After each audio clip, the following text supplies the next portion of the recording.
యెహోవా యందు భయభక్తి గల వారి చుట్టూ ఆయన దూత కావలి ఉంటుందట. Anybody in the world whenever they obey God's word, the blessings will come upon them. ఈ లోకంలో ఎవరైనా దేవుని వాక్యానికి వారి విధేయత చూపిన ప్రతిసారి కూడా దేవుని ఆశీర్వాదాలు వారికి కలుగుతాయి. You know, God's angels are looking around. Whoever obeys God, they are going to help them. దేవుని దూతలు చుట్టూ చూస్తూ ఉంటారు. ఎవరైతే దేవునికి లోబడతారో వారిని సహాయం చేస్తారు. How many of you know there is angels, those who have fear of God?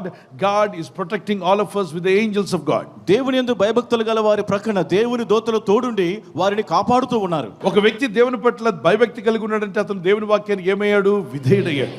ఆ విధేయుడు వాక్యం విన్నాక, ఓ దేవుని వాక్యం ఇలా చెప్తుందా, అయితే నా మనసు మార్చుకుంటాను ప్రభా, ఇన్నాళ్ళు నేను అలా జీవించలేదే, నన్ను క్షమించండి.